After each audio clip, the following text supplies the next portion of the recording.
अस्सलाम वालेकुम students, welcome to my channel KH online academy. आज का हमारा टॉपिक है जी लीनियर कम्बिनेशंस, लीनियरली डिपेंडेंट और लीनियरली इंडिपेंडेंट वेक्टर्स के बारे में आज हम बात करेंगे। उसके कुछ बेसिक कॉन्सेप्ट्स हम देखेंगे आज के वो क्या होते हैं और हमें कैसे पता लगता है कि कौन सा वेक्टर जो है वो लीनियरली डिपेंडेंट है और कौन सा वेक्टर जो है वो लीनियरली इंडिपेंडेंट है। तो लीनियरली इंडिपेंडेंट और लीनियरली डिपेंडेंट की तरफ जाने से पहले हमें देखना पड़ता है लीनियर कम्बिनेशन क्या होता है। चलें जी, स्टार्ट करते हैं। Let V be a vector space over a field F. V क्या है? वेक्टर स्पेस है। वेक्टर स्पेस क्या होती है? वेक्टर स्पेस आपके पास ऐसी स्पेस होती है जिसमें कुछ प्रॉपर्टीज आपके पास सेटिस्फाई हो रही हूँ, जो आपके पास एबिलियन ग्रुप बने under addition. Abelian group under addition का मतलब है कि उसमें आपके पास closure law, associative law, identity, inverse और कम्यूटेटिव लॉ होल्ड करना चाहिए अंडर एडिशन। अगर ये सारी प्रॉपर्टीज होल्ड कर रही हैं तो हम कहते हैं ग्रुप अंडर एडिशन अबिलियन है। तो वेक्टर स्पेस की पहली कंडीशन है कि वो अंडर एडिशन जो है आपके पास अबिलियन होना चाहिए।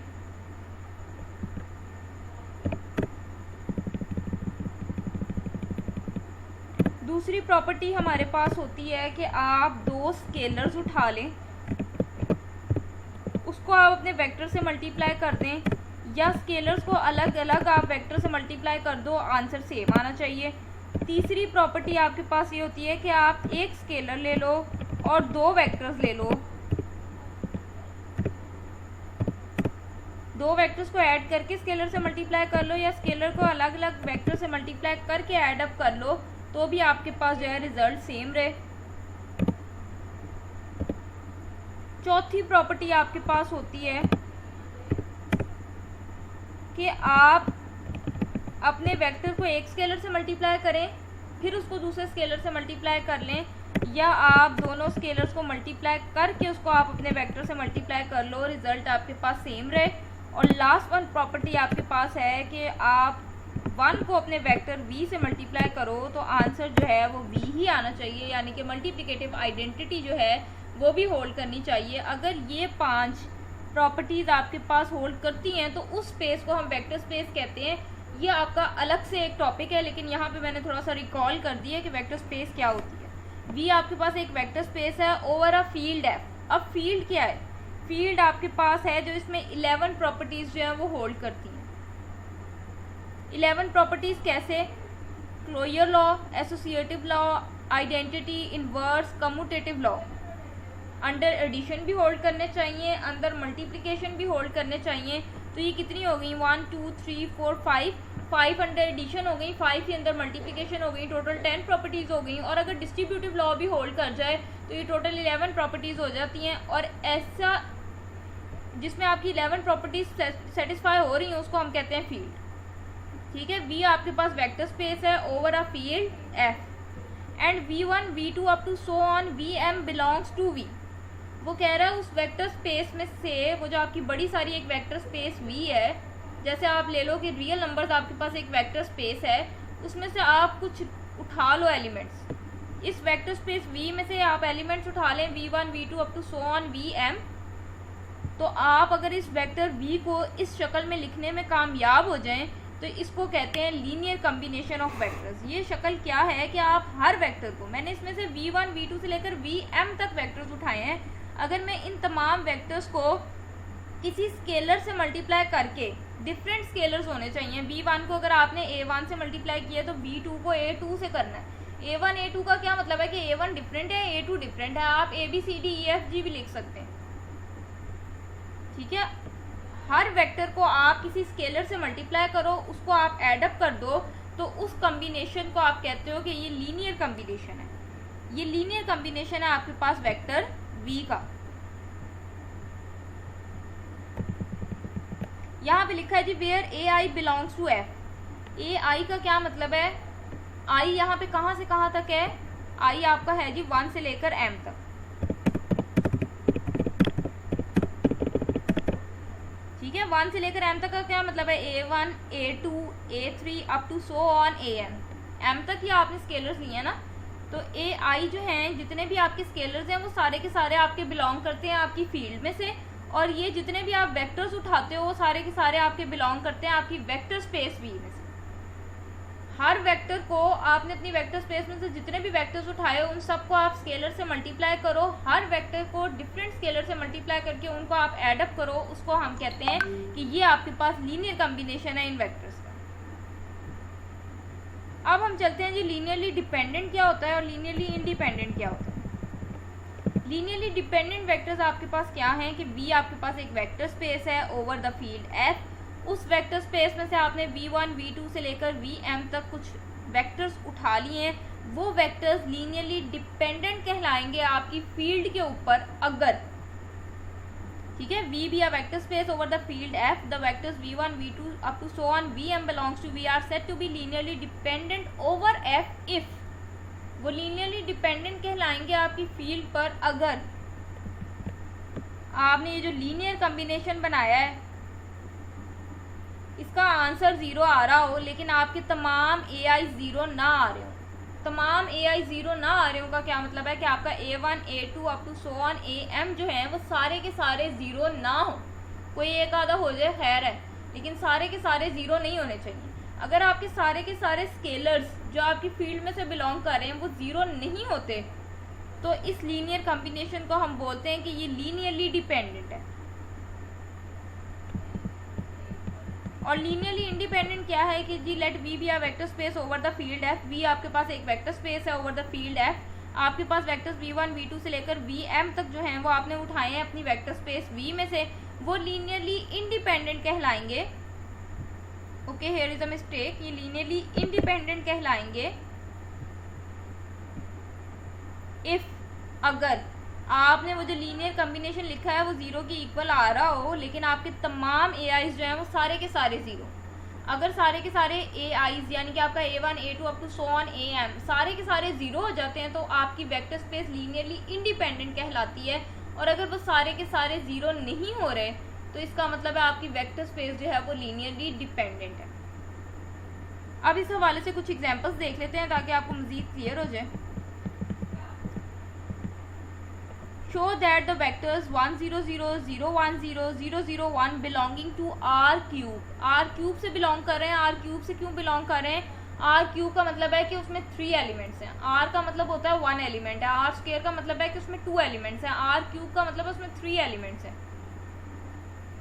अब देखिए उसने आपको बता दिया कि R cube में से आपने ये 3 एलिमेंट्स लिए हैं, आपने ये शो करना है कि वो लीनियरली इंडिपेंडेंट है ओवर आर के। लीनियरली इंडिपेंडेंट का मतलब है आपके सारे के सारे स्केलर्स 0 आने चाहिए। तो देखें जी, मुझे उसने 1 2 3 वेक्टर्स दिए हैं, मैंने लिखा है V1 V2 V3।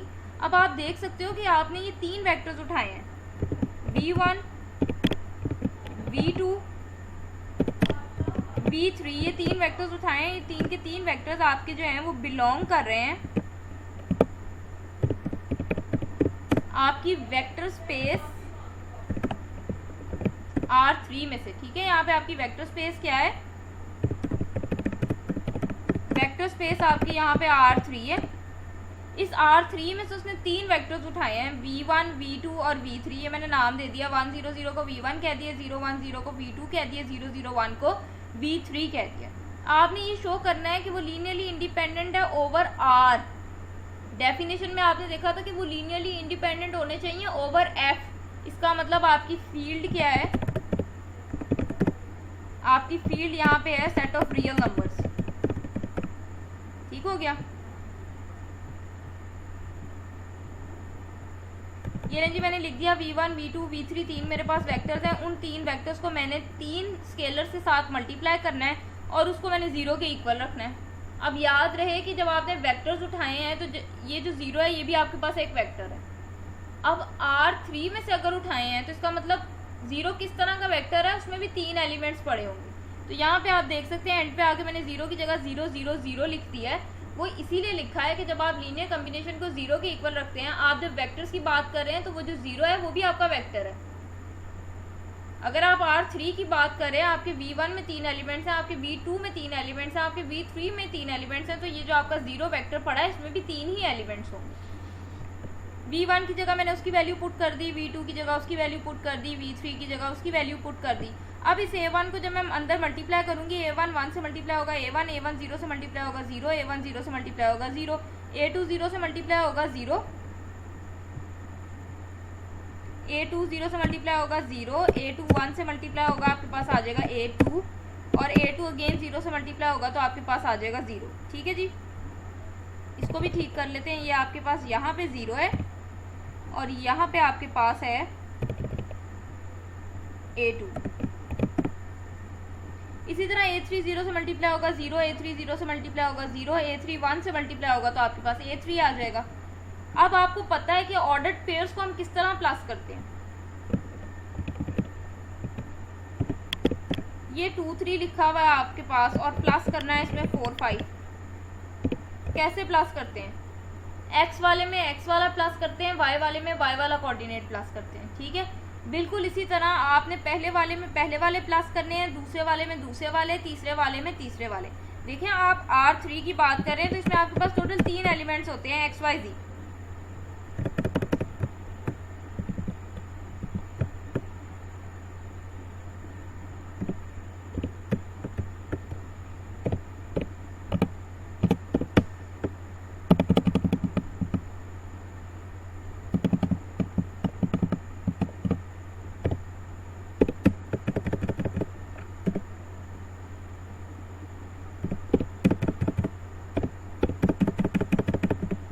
ये एक्स वाई जी मैंने क्यों लिखा है, ये इस हिसाब से समझाने के लिए। ये आपका पहला वाला x होता है, पहला वाला कोऑर्डिनेट आपका x होता है, दूसरा वाला y होता है। आप x को x में प्लस करते हैं, y को y में। इसी तरह जब आपके पास 3 3 आ रहे हैं, इसका मतलब एक्स वाई जी होंगे, तो आपने पहले वाले ऐड करने हैं, दूसरे वाले में दूसरे वाले, तीसरे वाले में तीसरे वाले। तो A1 प्लस 0 आपके पास A1 आ जाएगा, 0 प्लस A2 प्लस 0 आपके पास A2 आ जाएगा, 0 प्लस 0 प्लस A3 आपके पास A3 आ जाएगा, और ये किसकी इक्वल है? 0 0 0 के।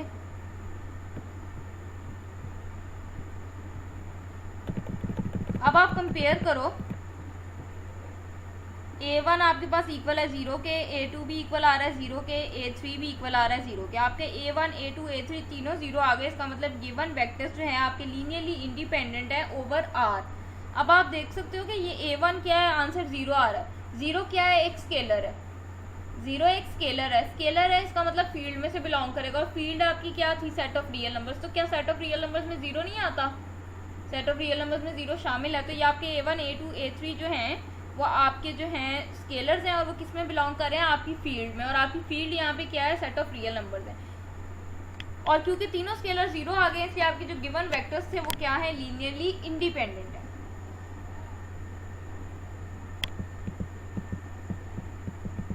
नेक्स्ट एग्जाम्पल है, उसने कहा sure that the vectors this this this and this are linearly dependent over R. अब उसने कहा है कि ये वेक्टर्स आपके लीनियरली डिपेंडेंट है। इस वेक्टर को मैंने नाम दे दिया V1, इसको नाम दे दिया V2, इसको नाम दे दिया V3, इसको नाम दे दिया V4। अगेन चारों वेक्टर्स को मैंने डिफरेंट स्केलर से मल्टीप्लाई कर दिया, A1 A2 A3 A4 से, और उसको किसके इक्वल रखना है? 0 के। अगर सारे के सारे मेरे कांस्टेंट 0 आ गए तो मैं कहूँगी लीनियरली इंडिपेंडेंट है, और अगर सारे के सारे 0 ना आए तो वो लीनियरली डिपेंडेंट हो जाएंगे। ठीक है जी, V1 की जगह उसकी वैल्यू पुट कर दी, V2 की जगह उसकी वैल्यू पुट कर दी, V3 की जगह उसकी वैल्यू पुट कर दी, V4 की जगह उसकी वैल्यू पुट कर दी। अब मैंने अंदर मल्टीप्लाई कर दिया, इस A1 को 3 से मल्टीप्लाई किया 3A1, A1 को 0 से मल्टीप्लाई किया 0, इस -3 को A1 से मल्टीप्लाई किया -3A1, इस A2 को -1 से मल्टीप्लाई किया -A2, A2 को 1 से मल्टीप्लाई किया A2 को 2 से मल्टीप्लाई किया 2A2, A3 को 4 से मल्टीप्लाई किया 4A3, A3 को 2 से मल्टीप्लाई किया 2A3, A3 को -2 से मल्टीप्लाई किया -2A3। इसी तरह A4 को जब मैंने इसके साथ मल्टीप्लाई किया आपके पास ये आ गया। अगेन आपने फर्स्ट जो आपकी हैं एंट्रीज, फर्स्ट वाली को आपने फर्स्ट में ऐड करना है, सेकंड एंट्रीज को ऐड करना है, थर्ड को ऐड करना है। 3A1 -A2 plus 4A3 plus 2A4 ये बन जाएगी। उसके बाद कॉमा, अब सेकंड एंट्रीज को ऐड करना है, 0 plus A2 plus 2A3 plus A4। ठीक है, 0 लिखे ना लिखे उससे तो कोई फर्क नहीं पड़ना, 0 प्लस A2 करेंगे आंसर A2 ही आना है। आगे आपके पास है -3A1 plus 2A2 -2A3 plus A4। -3a1 plus 2a2 minus 2a3 plus a4, और ये सारे किसके इक्वल हैं 0 के। तो इसका मतलब आपका ये यहाँ से पहली एंट्री ये है, यहाँ से पहली एंट्री क्या है 0। इसका मतलब ये वाली टर्म किसके इक्वल है 0 के। ठीक है, ये वाली टर्म आपके पास किसके इक्वल है 0 के, ये वाली टर्म भी किसके इक्वल है 0 के। आपके पास 3 इक्वेशंस आ गए। आई होप सो कि आपको ये चीज़ पता होगी कि 2 ऑर्डर्ड पेयर्स इक्वल कब होते हैं। ये 2 ऑर्डर्ड पेयर्स आपके पास इक्वल तब होते हैं जब ए आपके पास इक्वल हो सी के और बी इक्वल हो डी के। अदरवाइज ऑर्डर्ड पेयर्स इक्वल नहीं हो सकते। 2 ऑर्डर्ड पेयर्स इक्वल कब है, जब उसकी पहली एंट्री पहले के बराबर है, दूसरी एंट्री दूसरे के बराबर है। बिल्कुल इसी हिसाब से मैंने लिखा है कि यहाँ से पहली एंट्री ये है और यहाँ से पहली एंट्री ये है। ये इक्वल कब होंगे, जब इसकी पहली के बराबर हो, इसकी दूसरी के बराबर हो, इसकी तीसरी के बराबर हो। ठीक है जी, 3 मेरे पास इक्वेशंस बन गई। उन 3 इक्वेशंस को मैंने ऊपर नीचे रख के सॉल्व कर लेना है। आप देखें यहाँ पे a2, a3 और a4 है। अगर यहाँ से मैं a1 ख़त्म कर दूँ तो जो इक्वेशन बनेगी उसमें मेरे पास a2, a3 और a4 ही आ जाएगा। तो मैंने इक्वेशन 1 और 3 को सॉल्व किया है। ये आपके पास कैंसिल हो जाएगा। आपके पास यहाँ पे आ जाएगा a2 प्लस माइनस माइनस 4 में से 2 माइनस किए 2a3 प्लस और प्लस प्लस 2 और 1 3a4। ये आपके पास इक्वेशन बनी है। ये भी a2, a3, a4 में, और जो आपकी इक्वेशन नंबर 2 है वो भी a2, a3 और a4 में। अब इन दोनों इक्वेशंस को जब मैं सॉल्व करूँगी तो मुझे एक की वैल्यू मिल जाएगी। a2, a3, a4 में से किसी एक की वैल्यू मिल जाएगी। तो देखें, जब मैंने सॉल्व किया है इक्वेशन नंबर 2 को और इक्वेशन नंबर 4 को, जब इक्वेशन नंबर 2 और 4 को मैंने सॉल्व किया, उनको मैंने सब्ट्रैक्ट किया, a2 माइनस a2 कैंसिल हो गया, प्लस माइनस माइनस 2a3 और 2a3 ये भी कैंसिल हो गया। आपके पास यहाँ से बचा है सिर्फ -2a4। -2 यहाँ मल्टीप्लाई हो रहा है, दूसरी साइड पे जाएगा, डिवाइड हो जाएगा। 0 पे जब डिवाइड करेंगे आपका a4 जो है वो 0 आ गया। अब आपका a4 0 आ गया, आप अपनी इक्वेशन में पुट कर दें। इक्वेशन 2 और 4 को सॉल्व किया है ना, इक्वेशन नंबर 2 में पुट कर दें a4 को 0। जब यहाँ पे a4 0 पुट करूँगी तो आपके पास आ जाएगा a2 plus 2a3 is equal to 0। a2 plus 2a3 is equal to 0। इसका मतलब a2 किसके इक्वल आ गया -2a3 के।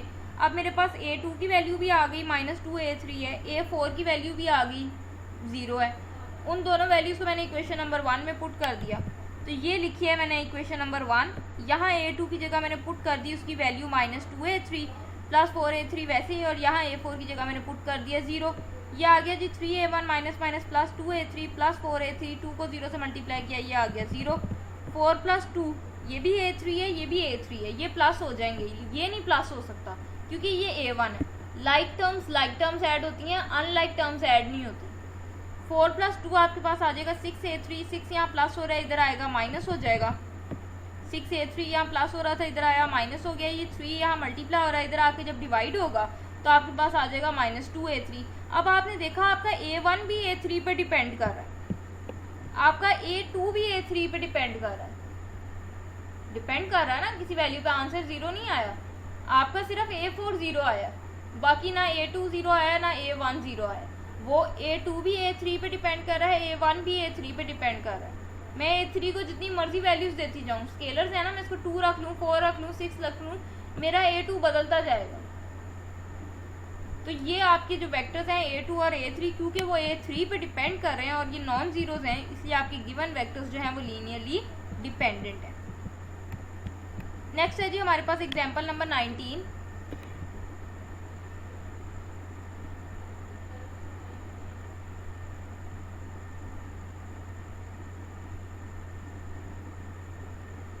एग्जाम्पल नंबर 19 है जी, let v be a vector space of polynomials of degree less और इक्वल्स टू 3।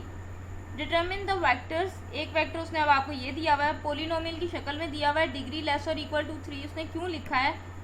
पोलिनोमियल की degree उसने कहा या 3 होगी या 3 से कम होगी। आप देख लो इसकी डिग्री क्या है। डिग्री क्या होती है? वेरिएबल की हाईएस्ट पावर। वेरिएबल की हाईएस्ट पावर यहाँ पे क्या है? 3। यहाँ पे वेरिएबल की हाईएस्ट पावर क्या है? 3। यहाँ पे वेरिएबल की हाईएस्ट पावर क्या है? 3। तो उसने बता दिया उसने किस तरह की वेक्टर स्पेस उठाई है। ऐसे पोलिनोमियल्स की वेक्टर स्पेस उठाई है जिसकी डिग्री या तो 3 के बड़ी हो 3 से, या फिर 3 के बराबर हो। सॉरी, डिग्री लेस और इक्वल्स टू 3 है, या 3 से छोटी हो या 3 के बराबर हो, तो आप देख सकते हैं सारी 3 के बराबर है।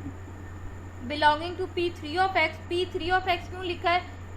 P का मतलब है पोलिनोमियल, 3 का मतलब है उसकी डिग्री 3 है, और x का मतलब है कि वो x वेरिएबल में पोलिनोमियल्स है।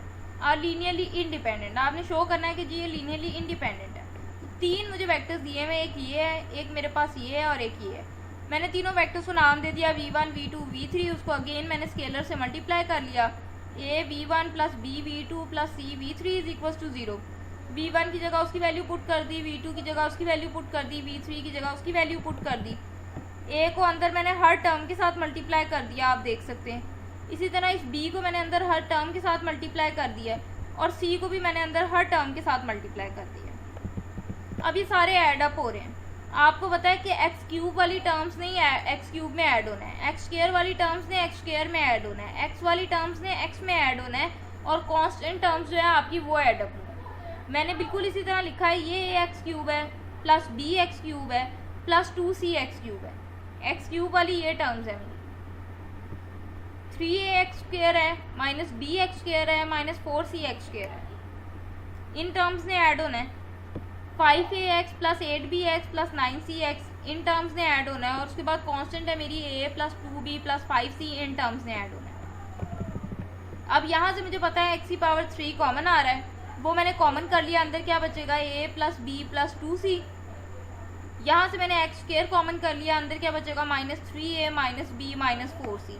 आपने माइनस नहीं साथ कॉमन कर लेना, क्योंकि आपके पास जब इक्वेशंस बनेंगी तो आपकी इस इक्वेशन के साइन चेंज हो जाएंगे अगर आप माइनस कॉमन करेंगे। माइनस नहीं कॉमन करना, आपके पास आ जाएगा x की आ जाएंगी 5a plus 8b plus 9c, यहाँ से x कॉमन आ जाएगा, और कांस्टेंट टर्म्स आपके पास बची हैं a plus 2b plus 5c is equal to 0।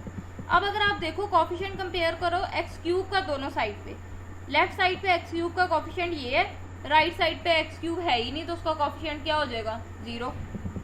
Comparing coefficients of x cube on both sides, आपके पास आ जाएगा a plus b plus 2c is equal to 0। बिल्कुल इसी तरह जब आप एक्स स्क्वायर के कॉफिशिएंट्स कंपेयर करेंगे, आपकी लेफ्ट साइड पे एक्स स्क्वायर का कॉफिशिएंट है minus 3a minus b minus 4c, और आपकी राइट साइड पे एक्स स्क्वायर का कॉफिशिएंट है ही नहीं, क्योंकि राइट साइड पूरी 0 है, तो आपका एक्स स्क्वायर का कोई कॉफिशिएंट ही नहीं है। जब आपका एक्स स्क्वायर का कोई कॉफिशिएंट ही नहीं है, तो इसका मतलब है कि आपका एक्स स्क्वायर का कॉफिशिएंट राइट साइड पे क्या हो जाएगा 0 हो जाएगा। बिल्कुल इसी तरह मैंने कॉफिशिएंट्स कंपेयर करने हैं एक्स के। जब मैं x के कॉफिशिएंट्स कंपेयर करूंगी दोनों साइड से, मेरे पास आ जाएगा 5a plus 8b plus 9c is equal to 0। और जब मैं कांस्टेंट्स कंपेयर करूंगी, अगेन मेरी जो राइट हैंड साइड है वो तो टोटली 0 है, जब मैं कांस्टेंट्स कंपेयर करूंगी तब भी मेरे पास a plus 2b plus 5c मेरी लेफ्ट हैंड साइड पे कांस्टेंट्स हैं, और राइट साइड पे कुछ है ही नहीं, तो क्या आ जाएगा 0। अब मेरे पास 4 इक्वेशंस आ गई हैं, उनको मैंने सॉल्व करना है। पहली और दूसरी इक्वेशन को मैंने सॉल्व किया, आप देख सकते हैं आपके पास पहली इक्वेशन है a plus b plus 2c, दूसरी इक्वेशन है minus 3a minus b minus 4c। जब मैं इसको सॉल्व करूंगी मुझे यहीं से नज़र आ रहा है कि b कैंसिल हो जाएगा,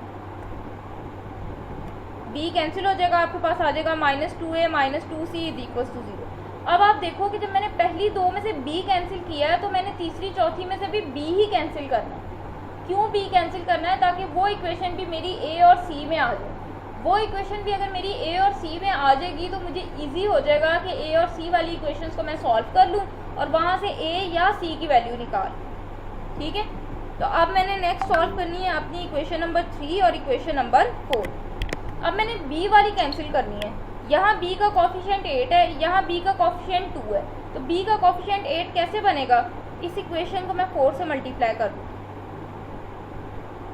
यहाँ b का कॉफिशिएंट आपके पास 4 कैसे बनेगा, सॉरी b का कॉफिशिएंट 8 कैसे बनेगा अगर मैं इस इक्वेशन को 4 से मल्टीप्लाई कर दूँ। लेकिन जब हम उस इक्वेशन को 4 से मल्टीप्लाई करेंगे आपके पास आ जाएगा 4a प्लस 8b प्लस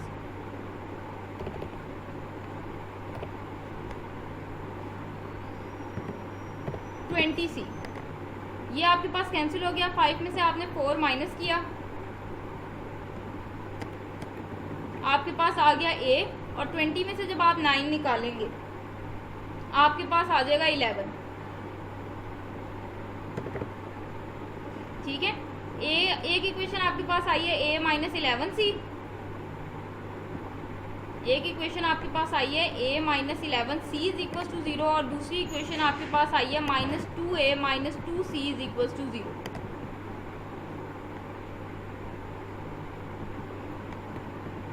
अब मैंने इक्वेशन नंबर 5 और इक्वेशन नंबर 6 को सॉल्व करना है। इक्वेशन नंबर 5 है minus 2a minus 2c is equal to 0। यहाँ से आप देख लो कि माइनस 2a आपके पास ये माइनस 2c है, इधर आएगा प्लस 2c हो जाएगा। यहाँ से आपके पास 2 से कैंसिल हो जाएगा, आपके पास आ जाएगा minus a is equal to c, या कह लो a is equal to minus सी।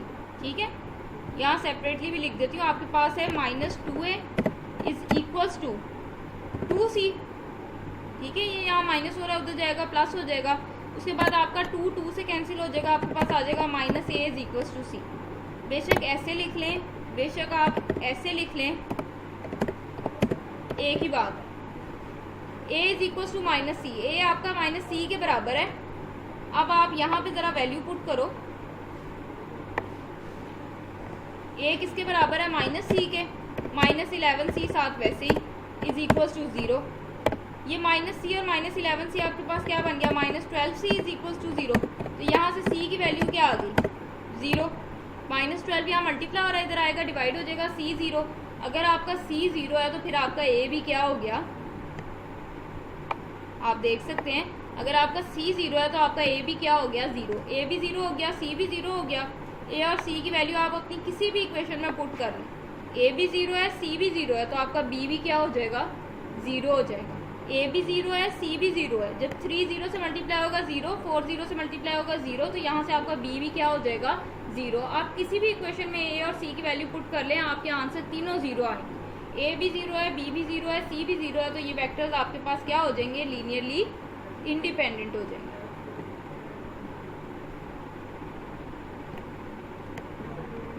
आगे हमारे पास है एग्जांपल नंबर 20। उसने कहा है what condition must a b c and d satisfy so that the matrices 1 2 minus 1 0 2 3 minus 2 1 and a b c d in M22। M22 का मतलब है कि मैट्रिक्स ऐसा जिसका ऑर्डर 2 क्रॉस 2 है, are linearly dependent.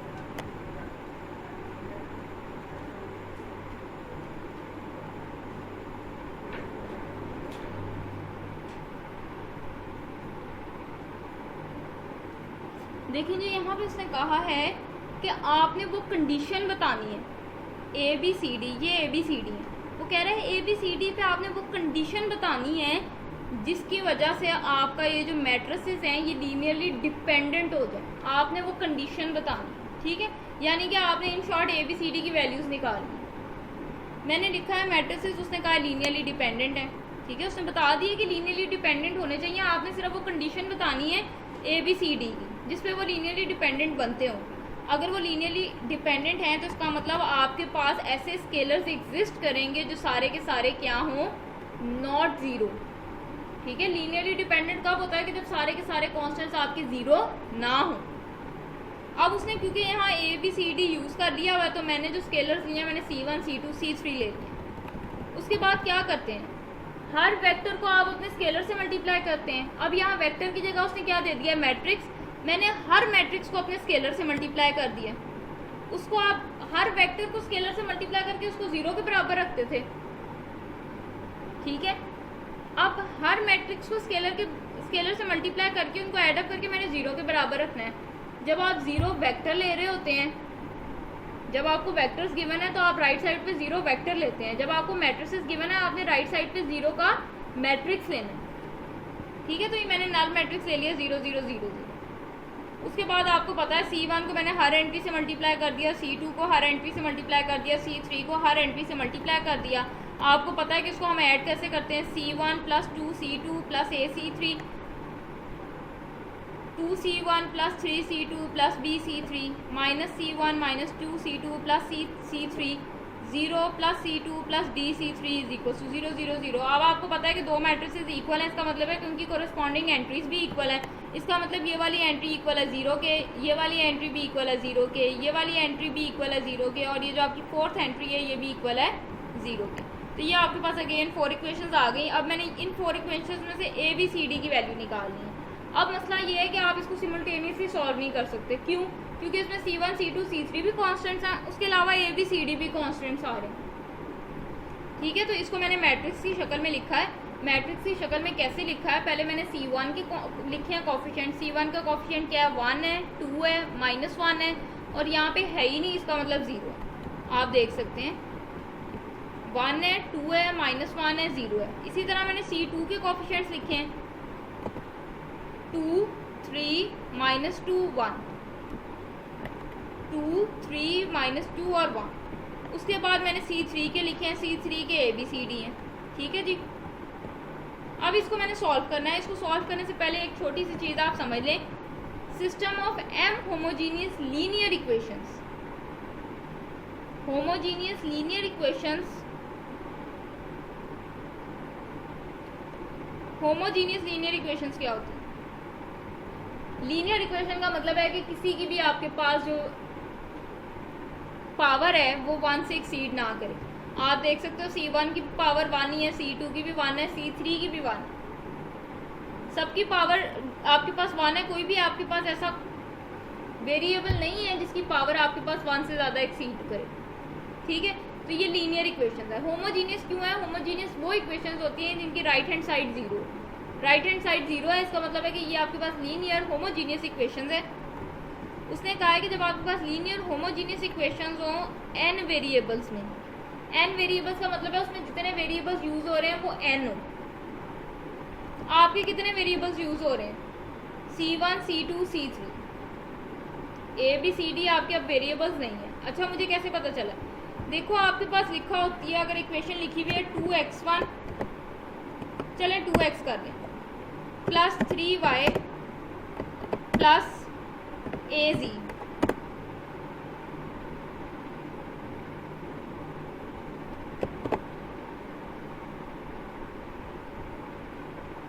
-5x plus 7y plus BZ, 4x plus 2y plus CZ। ठीक है, तो आप कैसे लिखते हैं? इसका मैट्रिक्स बनाते हैं। आप ये लिखते हैं 2 -5 4 3 7 2 और ABC। यहाँ आपके XYZ जो है वो आपके एज अ वेरिएबल कंसीडर होते हैं। ठीक है, आपके यहाँ पे C1 C2 C3 स्केलर्स ही हैं, आपने परेशान नहीं होना। लेकिन जब उसको मैंने मैट्रिक्स की फॉर्म में लिखा है तो यहाँ मेरा XYZ था, यहाँ क्या है C1 C2 C3 है। ठीक है, तो कितने आपके यहाँ पे वो यूज़ हो रहे हैं वेरिएबल्स? 3 यूज़ हो रहे हैं, C1 C2 C3। उसने कहा आपको थोड़ा सा यहाँ पे गौर कीजिएगा तो आपको समझ आ जाएगी। उसने कहा है कि आपके पास अगर n वेरिएबल्स हों, उन n वेरिएबल्स का non trivial solution, non trivial solution का मतलब है कि वो जो वेरिएबल्स आपके यूज़ हो रहे हैं उनके आंसर 0 ना हो। सोल्यूशन ट्रिवियल आपके पास तब होता है जब आपके पास तमाम वेरिएबल्स की वैल्यू जो है 0 आ रही हो, आपका x भी 0 आ रहा हो, आपका y भी 0 आ रहा है, आपका z भी 0 आ रहा है, तो वो सोल्यूशन ट्रिवियल होता है। और उसको हम लीनियरली इंडिपेंडेंट और लीनियरली डिपेंडेंट की ज़ुबान में कहते हैं कि वो आपके पास लीनियरली इंडिपेंडेंट है। ठीक है, ट्रिवियल सोल्यूशन क्या है? आपके तमाम वेरिएबल्स का आंसर 0 है। अगर तमाम का आंसर 0 है, इसका मतलब वो क्या हो गया? लीनियरली इंडिपेंडेंट हो गए। उसने मुझे कहा आपने वो कंडीशन बतानी है जिसपे आपके वेरिएबल्स लीनियरली डिपेंडेंट हो, आपके वेक्टर्स जो हैं वो लीनियरली, आपके मैट्रिसेस जो हैं वो क्या हो? लीनियरली डिपेंडेंट हो। तो इसका मतलब मुझे ट्रिवियल सोल्यूशन नहीं चाहिए, मुझे नॉन ट्रिवियल सोल्यूशन चाहिए। तो हमारे पास एक थ्योरम है कि आपके पास होमोजीनियस लीनियर इक्वेशन का नॉन ट्रिवियल सोल्यूशन कब मिलता है? इफ़ एंड ओनली इफ आपके मैट्रिक्स का रैंक जो है वो लेस देन n हो। लेस देन n का मतलब है आपके नंबर ऑफ वेरिएबल से कम हो। आपके 3 वेरिएबल्स यूज हो रहे हैं, C1 C2 C3, इसका मतलब 3 से कम होना चाहिए आपके मैट्रिक्स का रैंक। और रैंक आपके पास क्या होता है? नंबर ऑफ नॉन जीरो रोज। ठीक है, रैंक किसी भी मैट्रिक्स का क्या होता है? नंबर ऑफ नॉन जीरो रोज। अब मैंने बस ये शो करना है कि इस मैट्रिक्स का रैंक मेरे पास लेस देन 3 हो। अगर मैट्रिक्स का रैंक लेस देन 3 है, इसका मतलब वो लीनियरली डिपेंडेंट। ठीक हो गया? तो देखें जी, मैट्रिक्स का रैंक बनाना है मैंने। रैंक कैसे बनाते हैं कि आपने फर्स्ट रो में 1 के नीचे नीचे 0 बनाने हैं, सेकंड रो में सेकंड प्लेस पे 1 होना चाहिए, उसके नीचे नीचे 0 होना चाहिए। ठीक हो गया? अब मैं बनाने लगी हूँ। देखो यहाँ 0 कैसे बनेगा, मैंने इसको पकड़ना, जब मैं पहले के नीचे 0 बनाने हैं ना, मैंने इस पहले 1 के नीचे 0 बनाने हैं, तो मैंने इस पहले को पकड़ना है। अगर इस पहले को मैं 2 से मल्टीप्लाई करके इसमें से माइनस कर दूँ, आंसर क्या आएगा? 0। और अगर इस पहले को मैं इसमें जमा कर दूँ, आंसर क्या आएगा? 0। तो पहले के नीचे 0 0 बन गए। मैंने क्या लिखा है कि मैंने R2, ये मेरी पहली रो है R1, ये दूसरी रो है R2, ये तीसरी रो है R3, ये चौथी रो है R4। मैंने लिखा है कि R2 में से मैं 2R1 माइनस कर दूँ, यानी कि R1 को मैं 2 से मल्टीप्लाई करके इसमें से माइनस कर दूँ। जब इसको मैं 2 से मल्टीप्लाई करके इसमें से माइनस करूँगी, आंसर क्या आ जाएगा? 0। उसके बाद मैंने कहा R3 में मैं R1 प्लस कर दूँ, इसमें जब मैं ये प्लस करूँगी -1 + 1, आंसर क्या हो गया? 0। ये 0 हो गए। अब ये नहीं करना कि सिर्फ इसी पे ऑपरेशन अप्लाई कर दें, बाकी सारे छोड़ दें। ये भी आपकी रो है, ये पूरी R1 है। जब आपने इस R1 को पकड़ के ऑपरेशन लगाया है, तो आपने वो ऑपरेशन इस पे भी अप्लाई करना है, इस पे भी अप्लाई करना है। अब आप दूसरी पे आ जाओ, R2 - 2R1। आप देखो अब आपका R2 क्या है? ये सेकेंड रो है, इसको आपने सॉल्व कर लिया। अब इस पे आ जाओ, R2 आपका 3 है, R2 की जगह पे 3 लिख दिया, -2। R1 की जगह पे क्या है? R1 की जगह पे 2 है, तो 3 - 2 2 are 4, -1 आ जाएगा। ये देखें जी, ये -1 लिखा हुआ, ठीक है। इसी तरह ये आपने काम इधर भी करना है। R2 - 2R1 वाला काम आपने इस पूरी रो पे करना है। इसमें से जब मैंने 2R1 माइनस किया, आंसर 0। इसमें से जब मैंने 2R1 माइनस किया, आंसर -1। इसमें से जब मैं 2R1 माइनस करूँगी, R2 मेरा है B -2, R1 मेरा है A, तो मेरे पास बन जाएगा B -2, ठीक है।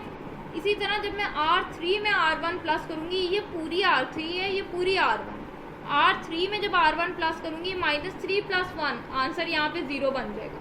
इस R3 में जब मैं R1 प्लस करूँगी, -2 + 2, आंसर 0 बन जाएगा।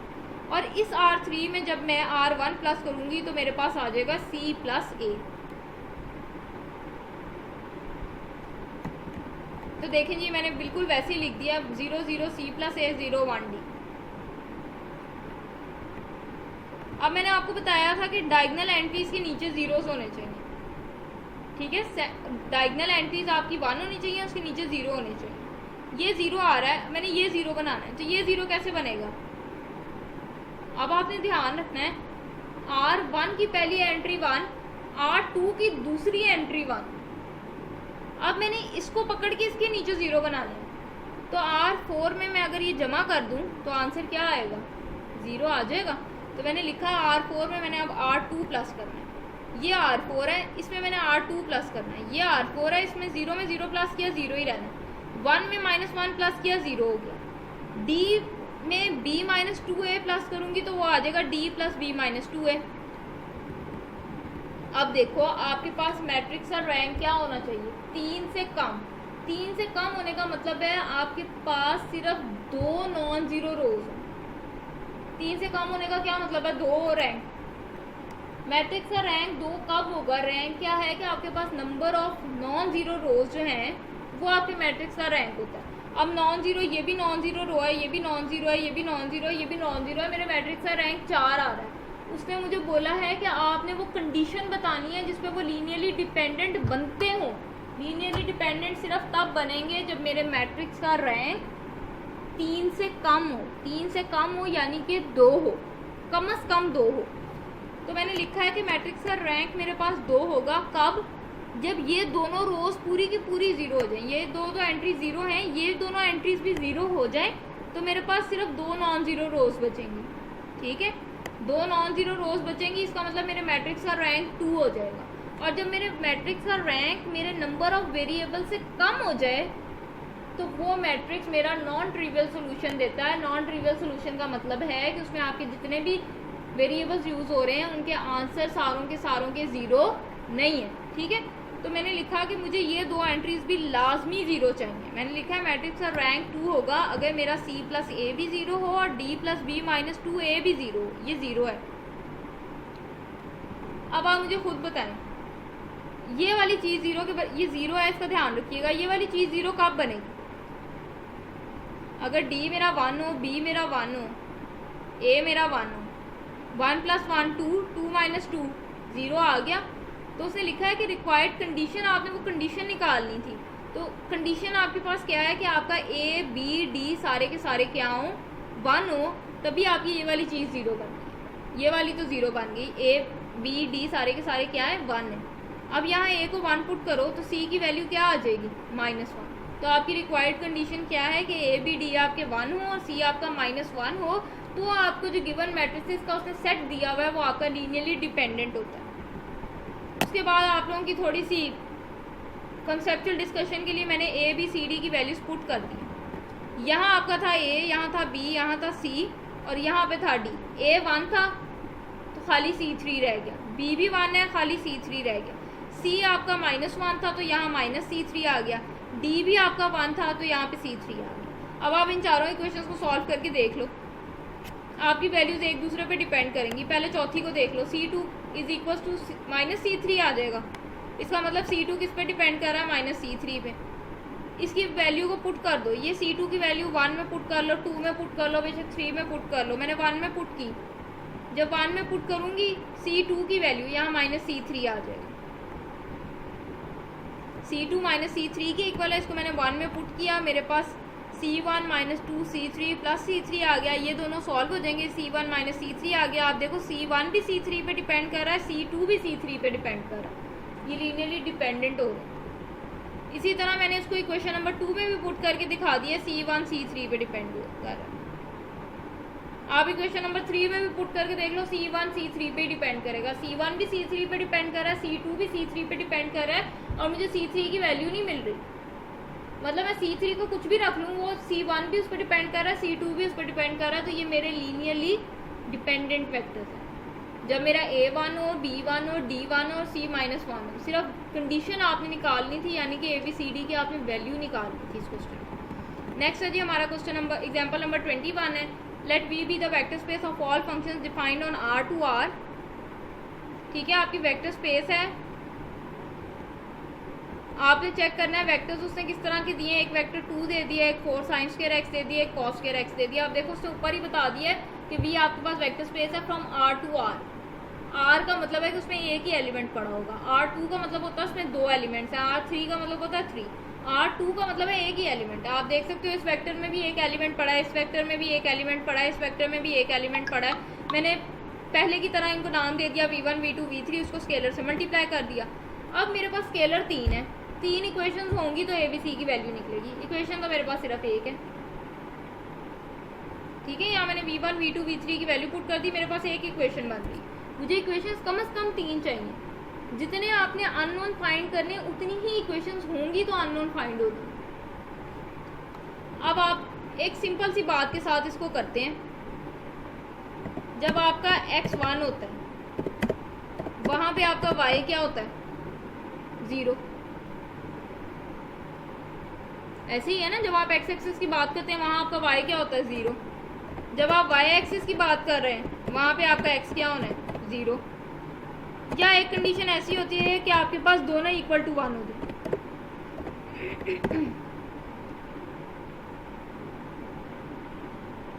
दोनों आपके पास क्या हो जाए, इक्वल टू 1 हो जाए। यहाँ पे हमने 3 केसेस डिस्कस करने हैं। देखो आपका x1 है तो y 0, y1 है तो x 0, या फिर दोनों इक्वल टू 1 हो जाए। बिल्कुल इसी तरह आपको पता है कि जहां आपका साइन 0 होता है, या चलें जहां आपको साइन आंसर 1 देता है, जहां साइन आंसर 1 देता है वहां कॉज आंसर क्या देता है, 0। जहां कॉज आंसर 1 देता है वहां साइन आंसर क्या देता है, 0। और एक कंडीशन आपके पास ऐसी है जहां पे साइन भी 1 होता है और आपके पास कॉज जो है वो भी 1 होता है। अब आप देखो, जब मैं x को 0 रखती हूँ तो इस साइन ने आंसर 0 देना है, लेकिन इस कॉज ने आंसर 1 दे देना है। कॉज ने आंसर 1 दे देना है, साइन ने आंसर 0 देना है, लेकिन कॉज ने आंसर 1 दे देना है। इसका मतलब मेरी ये वाली कंडीशन आ गई। उसके बाद जब मैं इसको π/2 रखती हूँ, x को मैं π/2 रखती हूँ तो साइन π/2 क्या होता है, 1, कॉस पाई बाय 2 क्या होता है 0, फिर मेरी ये वाली कंडीशन आ जाएगी। ठीक है, और जब मैं रखती हूँ दोनों इक्वल कब होते हैं आपको पता है 45 डिग्री पे इक्वल होते हैं। 45 का मतलब है पाई बाय 4 पे। इस वजह से इस क्वेश्चन में वैल्यूज ली हैं 0, पाई बाय 4 और पाई बाय 2। अब आप पुट करते जाओ, आपके पास 3 इक्वेशंस बन जाएंगी। जब 0 पुट करोगे आपके पास आएगा 2a, साइन 0 तो 0 हो जाएगा, कॉस 0 1 होता है तो 2a प्लस c बनेगा। एक इक्वेशन आपके पास आ जाएगी 2a प्लस c। जब आप पाई बाय 4 पुट करोगे 2a plus 4b, sine pi by 4 क्या होता है 1 ओवर स्क्वायर रूट 2, उसके ऊपर स्क्वायर भी है। देखें जी 4b साइन स्क्वायर आपके पास होता है 1 ओवर स्क्वायर रूट 2, इसके ऊपर स्क्वायर भी है। तो आपको पता है स्क्वायर रूट स्क्वायर से कैंसिल हो जाएगा, आपके पास 1 ओवर 2 बचेगा। ये 1 ओवर 2 जब इस 4 से कैंसिल होगा आपके पास 2b बचेगा। इसी तरह cos square x, cos square pi by 4, cos pi by 4 भी 1 ओवर स्क्वायर रूट 2 होता है, उसके ऊपर स्क्वायर है तो स्क्वायर स्क्वायर रूट से कैंसिल हो जाएगा, आपके पास 1 ओवर 2 बचेगा। तो c को मल्टीप्लाई कर लें 1 ओवर 2 से, आपके पास आ जाएगा c ओवर 2। इसी तरह जब आप पाई बाय 2 पुट करेंगे आपके पास आएगा 2a प्लस 4b, क्योंकि साइन पाई बाय 2 1 हो जाता है, कॉस पाई बाय 2 ने तो 0 हो जाना है। तो आपके पास 3 इक्वेशंस बन गई। अब आप 3 इक्वेशंस को सॉल्व कर लें। पहली इक्वेशन को सॉल्व किया 2a plus c is equal to 0, यहाँ से c यहाँ प्लस हो रहा है इधर आएगा माइनस हो जाएगा, 2 यहाँ मल्टीप्लाई हो रहा है इधर आएगा डिवाइड हो जाएगा। इस वैल्यू a की वैल्यू को मैंने इक्वेशन नंबर 2 में पुट कर दिया, यहाँ a की जगह पे मैंने पुट कर दिया माइनस c बाय 2। आप देख सकते हैं ये और ये कैंसिल हो जाएगी, आपके पास आ जाएगा minus c plus 2b plus c by 2। ये भी c वाली टर्म है, ये भी c वाली टर्म है। इसको और इसको सॉल्व कर लो एलसीएम लेके, आपके पास आ जाएगा माइनस 2c प्लस c, तो माइनस 2c प्लस c आपके पास आ जाएगा minus c over 2। LCM I hope so आपको लेना आता होगा। Plus 2b is equal to 0, ये 2b यहाँ प्लस हो रहा है इधर आएगा माइनस हो जाएगा, 2 यहाँ मल्टीप्लाई हो रहा है इधर आया डिवाइड हो गया, ये आपके पास आ गया c by 4 is equal to b। आप देखो a की वैल्यू भी c पे डिपेंड कर रही है, b की वैल्यू भी c पे डिपेंड कर रही है। तो ये वेक्टर्स आपके क्या हैं, ये लीनियरली डिपेंडेंट वेक्टर्स हैं। उसने कहा था check whether the vectors are linearly independent, तो ये लीनियरली इंडिपेंडेंट नहीं है। ठीक है जी, इसी के साथ हम आज का लेक्चर जो है वाइंड अप करते हैं। मैं उम्मीद करती हूँ आपको लेक्चर की समझ आ गई होगी। अगर आपको वीडियो अच्छी लगी हो तो उसको लाइक कर दें, और चैनल को अगर आपने अभी तक सब्सक्राइब नहीं किया तो उसको सब्सक्राइब कर दें, ताकि नई आने वाली वीडियोस आप तक बआसानी पहुँच सकें। इंशाल्लाह जल्द मिलेंगे अपने नेक्स्ट लेक्चर के साथ, तब तक के लिए अपना ख्याल रखें। अल्लाह हाफ़िज़।